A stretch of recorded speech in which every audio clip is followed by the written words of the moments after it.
Hey there, Eddie Parisi back with my second video. And today what I'd like to do is probably explain this like in a way if it's like an Al-Anon type meeting where if you're somebody who is with somebody who has an anxiety attack, maybe from their perspective, give you an idea what it feels like.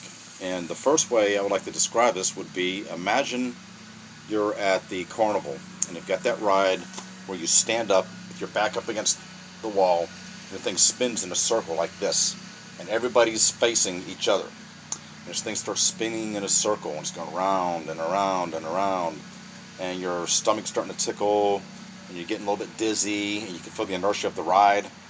And then the next thing you know, the ride isn't stopping. You're ready to get off. It's about that time, but it keeps on moving. And now you're in it probably 2 or 3 minutes past the point where the ride should have stopped. And it's becoming overwhelming to the point where you feel like you're going to throw up and you can't. So this ride is going to go on for another 10 minutes. You have no way to control it. You have no control over yourself. You're stuck in the ride. And it's just nothing but nauseating. So that's my version of a panic attack. Anxiety would be the after effect of the panic attack where you've spun around, you're sick, you're already tired of this ride, and now you have to deal with the after effects of it, the trying to get yourself stable. That's anxiety to me. It's the after effects of it. So to make a long story short, I want to try to help people understand because I was going through it and I could tell that everybody I talked to, they didn't understand it. I could tell, and nobody seemed very sympathetic about it. The only people that seemed sympathetic were the people who already had those panic attacks. And those people reached out to me. I've got 400 or 500 friends, and out of those 400 or 500 friends, the people that responded, there were so many of them, I couldn't believe it. But there's a great deal of people that deal with these panic attacks and anxiety. But those people reached out, and they understood it, but they probably didn't understand it at my level, which is something we'll get into later about getting yourself with a counselor who's understanding of it. But now that I've described that, I'd like to get into the fact that a lot of people that have anxiety or they're dealing with these panic attacks, a lot of people wish they could die. They feel like they're dying. And then a lot of people, they become suicidal. It's that overbearing. It's something that's just absolutely hard to deal with. And if you haven't ever had it, it's hard to understand. But if you have had it, now you people I'm talking to, you know what I'm talking about. So what I'm trying to do is help you to understand what I've been doing to get through it, and hopefully it'll help you if you're dealing with it. So one thing is I went to counseling and they kept talking about taking medication, and I did a lot of homework on it, and I realized that, the after effects of it, the course of events that has to happen before you get used to it. 2 weeks into it wasn't going to help me at that point. I knew that I needed something right away. I needed some life coaching, something to help me understand how to deal with it.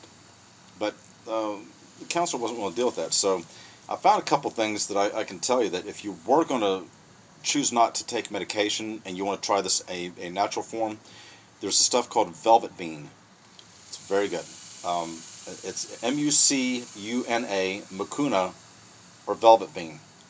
It's a natural relaxant, and it calms you down. There's another one called SAMe, SAME. That's a good one you need to take earlier in the day if you're doing this, and it needs to say tryptophan. If you ever heard about turkey, you know how it makes you relax?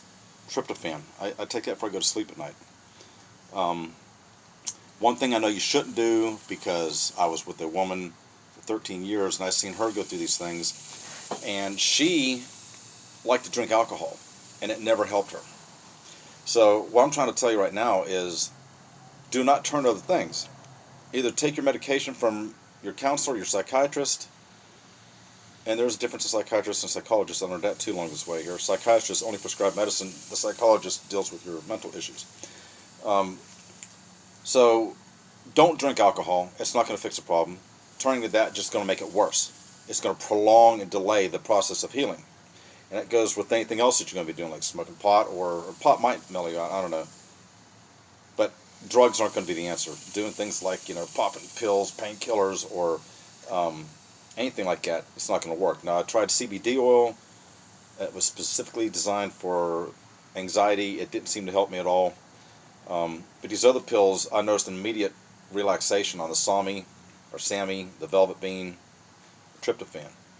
First day I took it, it was already relaxed like you wouldn't believe. It was awesome.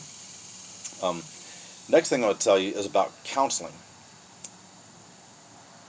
Again, I had a battle with my counselor. She didn't understand the level of panic I was into at the time I was going through it, the very first week and a half, 2 weeks of it. And out of 7 sessions, all she wanted to do was say, I need you on pills and I want to talk about your childhood. I did this whole thing about the timeline of my life. We kept talking about my childhood, and I kept telling her, I'm wondering if there's anything you can do to help me understand how to deal with this first. And she kept flipping back to the childhood thing.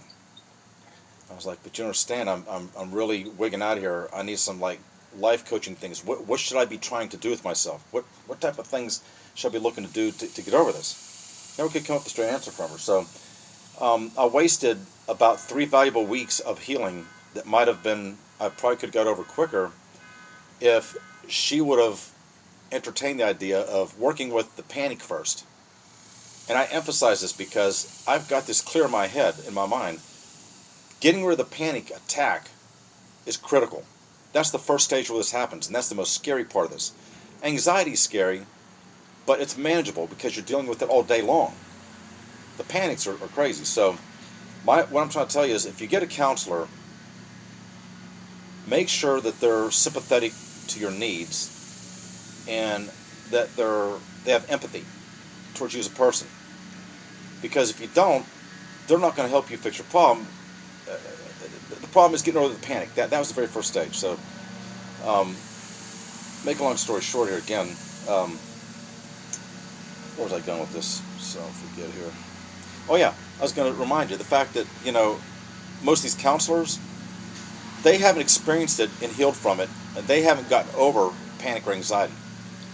So the true formula to them is not, I'm going to share with you like Eddie's doing here today. It's, I went to school, the textbook said this, and when someone says this, you repeat by doing that. So it's all textbook. Everything she did seemed like it had a script to it. We talked about this, on to the next stage. We talked about this on the next stage. That didn't work for me. So what I'm telling you is, find one that's sympathetic first, because if they haven't had a panic attack, and you might even ask them, how many panic attacks have you had? How much anxiety? If they say they haven't had any, then ask them, well, how many people have you worked with that you can say they healed from this? Either way, you got to do your homework on your counselor. Very critical.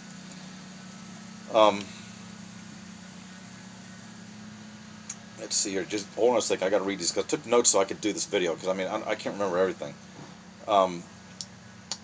So what I've learned about anxiety, one is that anxiety is worrying about your past or your present. I'm sorry. Anxiety is worrying about your present or the future. Depression is holding on to the past or a traumatic situation. So when you've got depression, you've already experienced some things in life, and you're not letting go of it because it's a time later. The course of events have gone on, and you just haven't gotten over it. Anxiety is, what's going to happen? When am I going to get through this? How's this going to happen? What's going on? Look what's going on right now. So all these things are going on with anxiety. So, you need to learn where you're at in your situation, if it's depression or anxiety. Because depression is probably going to go back into the psychology or the counseling, digging in your childhood, where I wasn't in depression yet. My counselor should have said, hey, you're not depressed yet. You're going through anxiety or the panic. So start to learn about that first. Then start to understand the difference between fight or flight. What a panic attack is you've seen something dangerous, and your body, his immediate response is telling you to fear because there's danger. So if there's danger, your first reaction is, I've either got to fight this situation or I got to run. So the first thing is, get this in your head to understand what's going on with yourself. You're in a fight or flight mode. You either need to fight the situation or you need to run. Right? Once you understand that, um, then visualize the fact that what is causing this is your natural response. Okay, it's a natural response. So in a situation where you see a lion, he's stalking up on you, you start to feel the fear. It's like, oh my God, he's stalking me, he's getting ready to jump me. I've either got to run, or if he comes up to me, I'm going to have to fight him. Um, that's when the panic starts. So um, the panic, we become programmed in our panic attacks. It's programmed into us to continually have the fear. Um, if we suffer through it and wait and stand up to the fear of it, you start training your brain that things are okay. So the first thing you want to do is to start realizing you're in the panic, and then you got to tell yourself, I got to face this, because you're going to have to go through it regardless. So face the fear, wait to see if the lion is going to walk away. You have to wait it out. It's the craziest thing, but you have to wait it out. Try to use some logic, in other words. It's hard to do when you're panicked. So anyways, I'm going to get on the next thing here. Alright, just bear with me. Like I said, I'm not a pro at this. This is me doing this, just trying to help people. So get yourself used to the idea that there's no danger. That's one of the first things you have to figure, is that you're not in danger. It's your body's reaction to it. Your body's reaction to a thought. Train your mind to know there's not a need for panic. It's mental at this point, but the problem is your body is what suffers. Your mind isn't really suffering, it's your body's feeling that you're suffering with. It starts like this. You get a symptom. It's either a thought, a memory, a smell, or a certain situation you're in. Then you get a bunch of thought into what is going on. You know, you're starting to think about what's going on here. That's when the fear starts escalating. Then comes the anxiety. You know, now you're in the situation, you're roaming through it, and you're panicking. So you see the lion, and your automatic response is it's time to fight or run.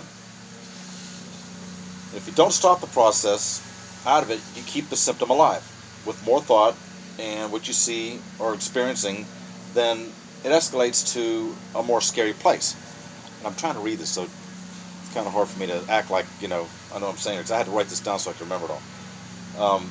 So anyways, you get to a scary place, then your automatic response again is to fight or run, and then you go back to this thing again where the panic's digging in, and then you start trying to process it again, and it elevates an even more higher situation than start off with. Then you're traveling in a circle. So the symptom, then there's fear, there's panic, then you're trying to run or fight, and you're not stopping it, so it keeps elevating and it escalates. What I did towards the middle of all this, I started talking to myself, and here's what I would do. I'd say, I can't die from this. I know I can't die from this. So whatever's going on, it's not killing me, so I can't die from it.